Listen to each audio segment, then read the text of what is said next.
Here's somebody that actually wants to talk about the topic. So I will. Dave in Utah wants to talk about Christian laziness. All right, Dave. And go for it. How you doing, Dave? I'm doing pretty good. How are you guys? All right. Good. Okay. Well, first of all, I just kind of want to understand your premise. I mean, your presupposition of the topic. What brought you to the topic of the belief, or maybe the, I don't know, observation that Christians are lazy? Oh, I come to various things, and I seem to have found a bunch of examples here. We can maybe unpack one of the examples. Did you have one in particular you were interested in, or? Well, no, that would require you to tell me, because you're the one that, it's your premise. Maybe there's some confusion here.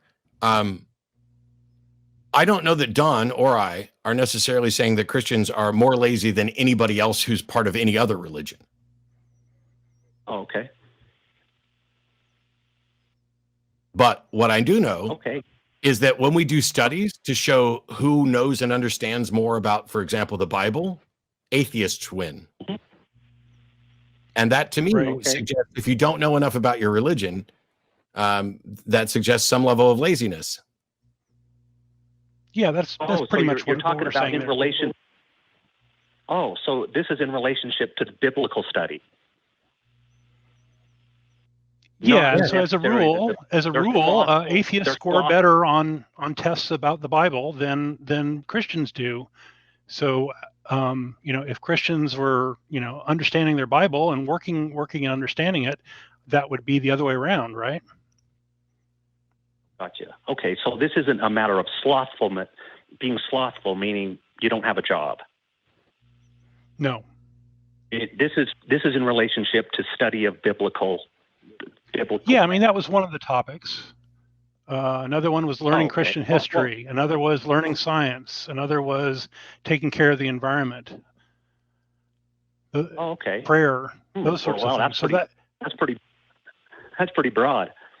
Yeah, it's embarrassing to be living in the 21st century and have people, going out and suggesting that there's a God that gave us the planet to be stewards of, and so they don't have to worry about how they take care of it. Now, granted, does every Christian think that? No, but it's the shit that Rush Limbaugh was peddling. It's a number of other fundamentalist churches are peddling views about humanity and human beings that are not consistent with better moral positions.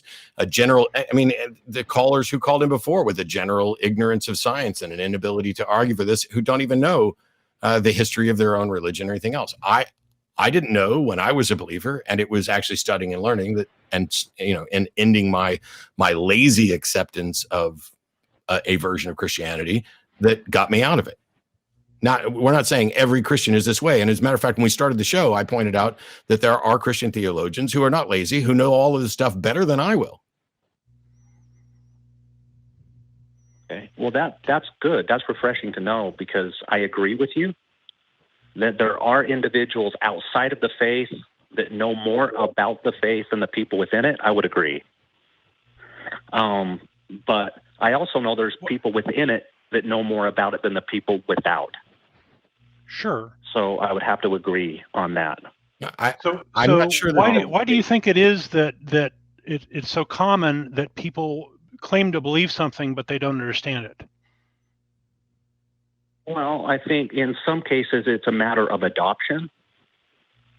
And the reason why I use the word adoption is they adopt ideas. They adopt them, meaning they didn't cultivate them from within their own. They didn't cultivate them within their own intellectual rigor. They were ideologies were handed down to people. Yep, and that's sort of what there I'm are arguing other individuals. No, I'm relaying to you. I'm answering that question. Yeah, I appreciate it, and I agree. You asked. Okay. And that's my answer. The reason why do you think that is? My answer is some people adopt their ideologies. They don't go through the intellectual rigor to cultivate their own stand on issues. And that's my answer. That's why that phenomenon exists. Yeah. And I would, I'm granted, I was in church for many, many years, and by and large, let's say I was in a decent sized church for the 80s, where there were several hundred people, and it was a pretty good sized church. It's not like a mega church now, but we taught and we all understood there were people in the church who weren't true followers of Christ, but also we understood, and it was pretty straightforward, that if you're coming there to be taught, then clearly there are things to learn that you're unaware of. But I think we all would recognize that the majority of people sitting in pews, if you took everybody who was in a pew on a Sunday morning in the United States, a vanishingly small percentage of them could be viewed as reasonable experts on Christianity. Not I mean, on the history, on the Bible, everything else. Not what it is, what it means to them. Everybody's an expert on what it means to them. But by and large, I mean, I interact with people in church and out of church on a regular basis who still think that matter of fact, I just did a debate last month from somebody who thinks that Matthew, Mark, Luke, and John were written by Matthew, Mark, Luke, and John. And the overwhelming majority of Christian New Testament scholars just acknowledge that that's not the case.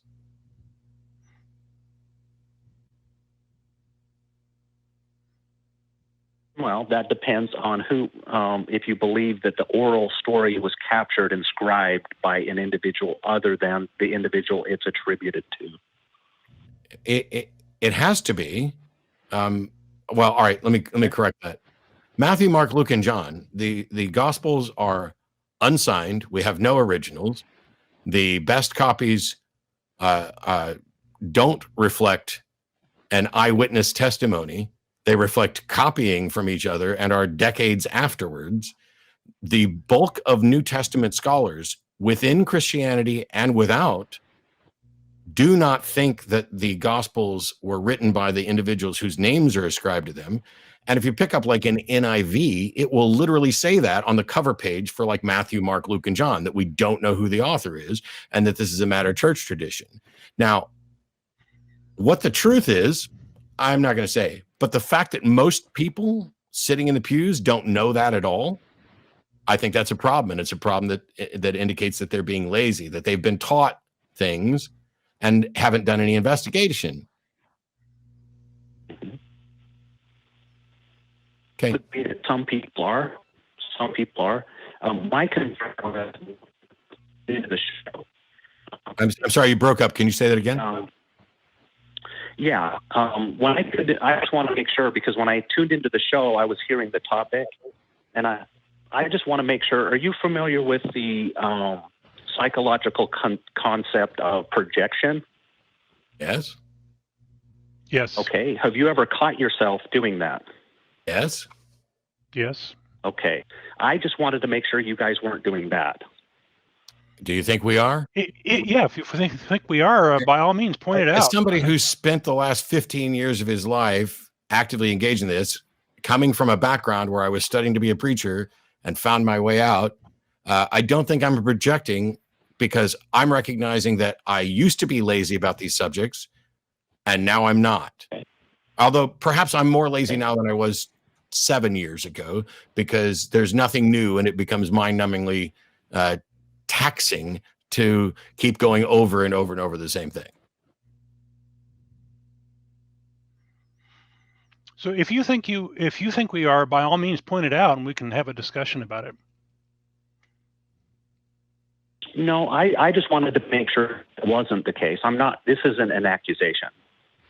Okay. Because the fact that he answered the questions, it's fine. No need to be defensive. It's fine. I just wanted to make sure that that's not the case here. And so I'm treating it as a learning opportunity. I make mistakes all the time, and I do incorrect things all the time. And I try to smile and grin and bear it when somebody points it out. Sometimes it's uncomfortable to hear, but right. I'm a better person at the end of the day if I take it into account. Okay, beautiful. So I got another. Can I bring up another topic? Is it okay? I'll be brief. It's more of a question. It's not a topic. Sure, we can try and do it quickly. There's bunch of other callers waiting, and we've got like 20 plus minutes left. So, but go ahead. Okay. How would you define a couple of terms?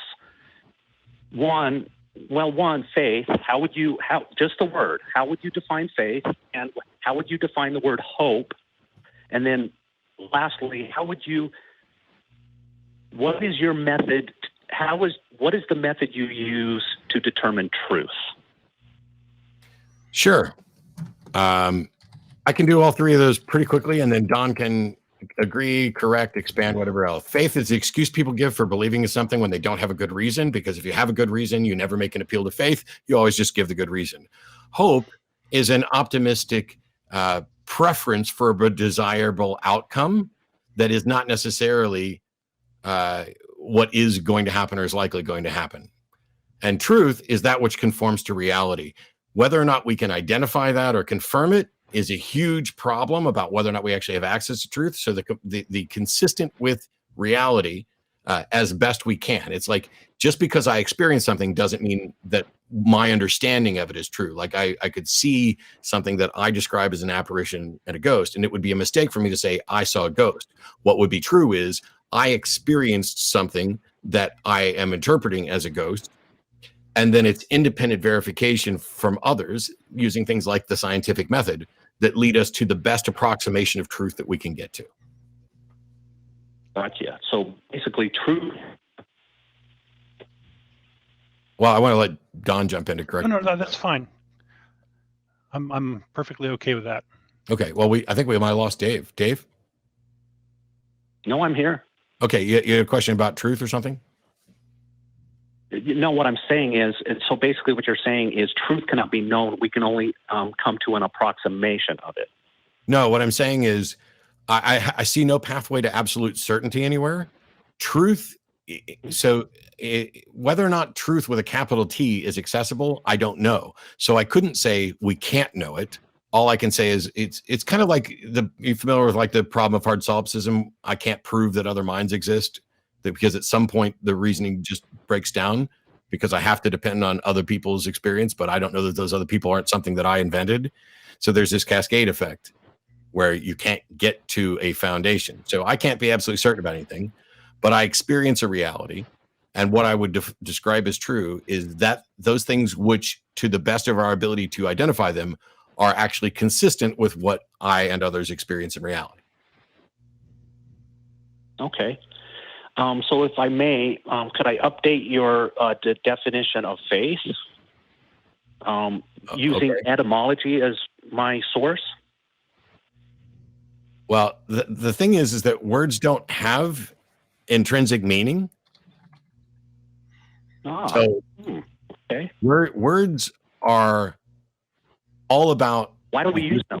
And so you asked for my definition of faith, and I gave it to you. So I don't know what it is they're correct about my definition of faith. Because let me take a stab. Well, you can't correct my definition of faith, because I'm saying this is my usage, this is how I use it. Oh. Okay, can I give you mine? Sure. Okay, and I'm using etymology, the source, meaning the study of the root of language. I understand. I know exactly what etymology means. Okay, sorry. Oh, I didn't mean to be condescending. It happens all the time. I do it all the time without meaning to. So, faith, the root word of the word faith is confidi or confidence, which means to trust in or to trust in something or someone, to trust in something or someone. And so that's my personal definition of faith. Okay. And so, but that doesn't get to the heart of it. So within Christianity, your definition of faith doesn't work. Oh, that's okay. For you, it doesn't. No. For Christianity, it doesn't, because the Bible has a definition of faith as well that isn't just trust. Okay, so basically, you can hold to your definitions, but I cannot hold to mine. I didn't say you couldn't hold to yours. I said yours was inconsistent with Christianity. So is mine, by the way.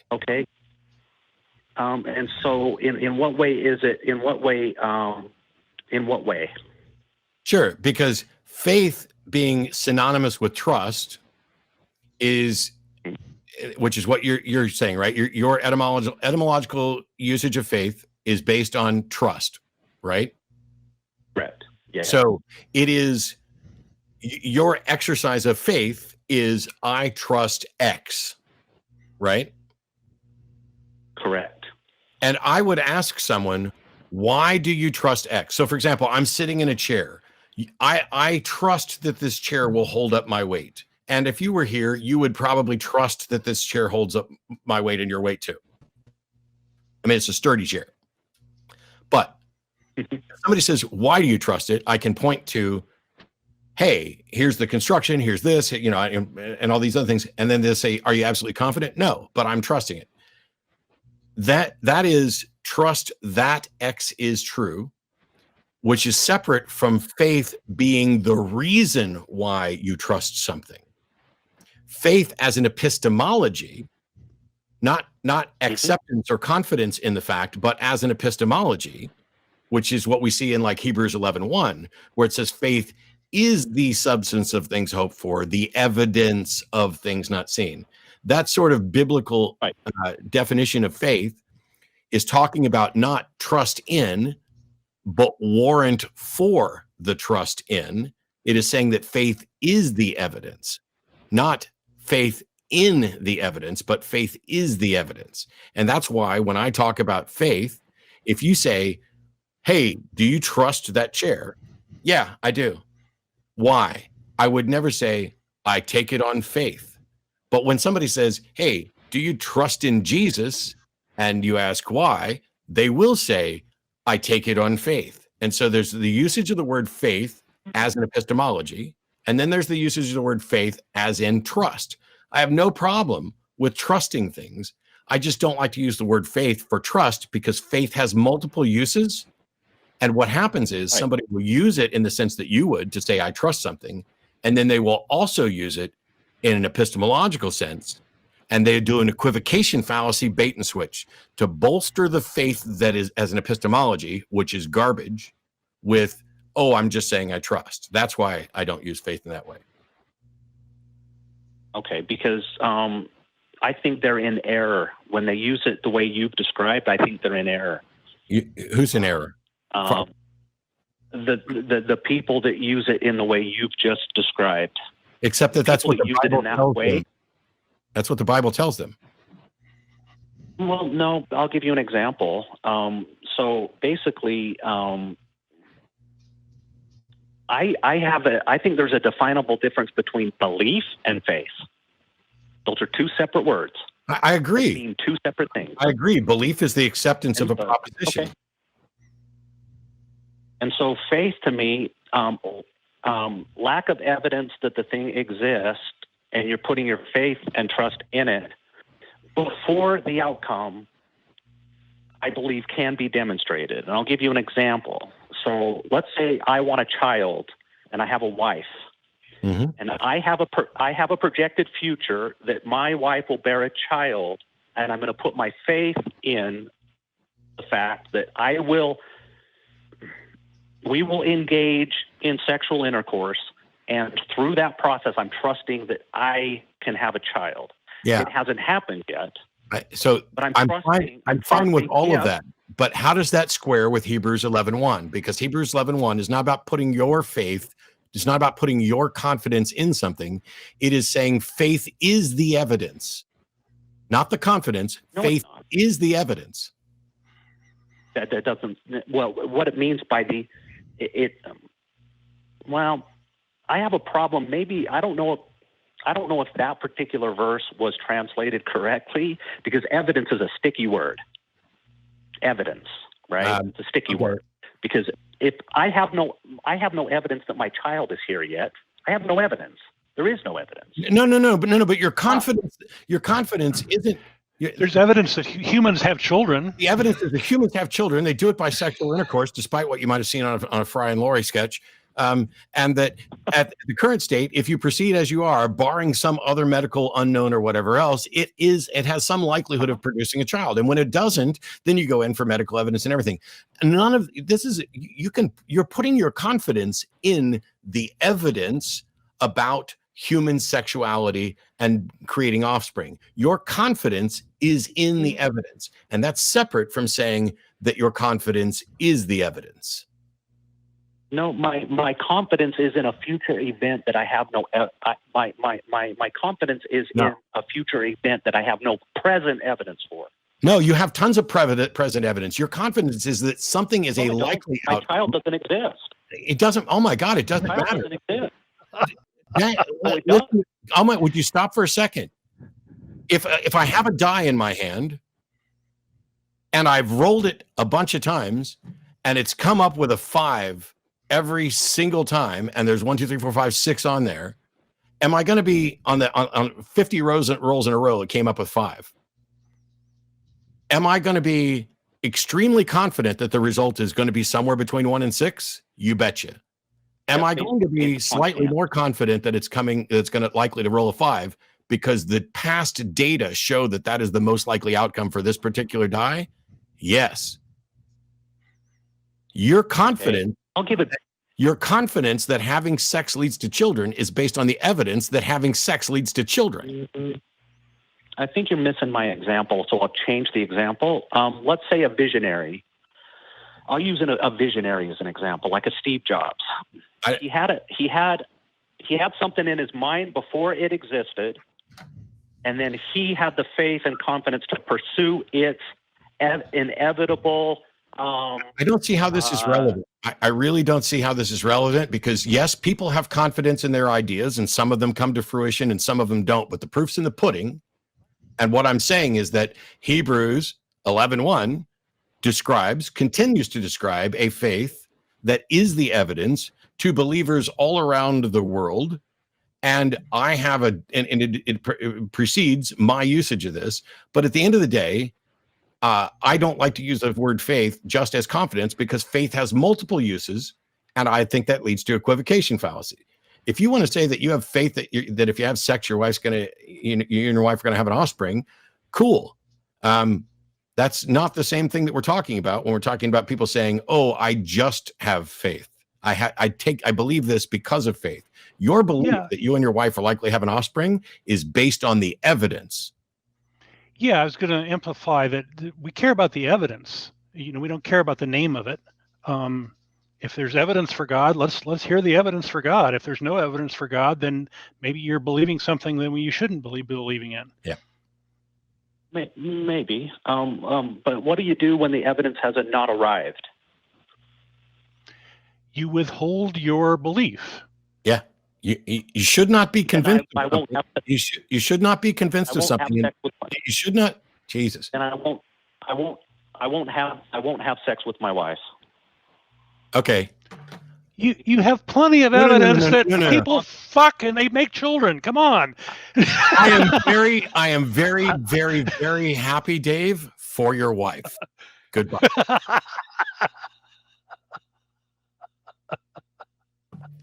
If you don't think that you have evidence about what happens when people have sex, you are literally too stupid to be allowed to have sex because we can't trust that you're going to do it safely. If you don't understand that the reason you're convinced of this, that if you and your wife have unprotected sex, it is likely to result in a child, is the fact that that is how every fucking human on the planet has come to existence. And you're like, well, a few test tube know babies, for sure, I guess I should want to have sex with my wife. I should send her a box of fucking chocolates and a congratulations card that she's not going to have the offspring of somebody who doesn't seem to understand that they're actually relying on evidence. I don't know what else to do.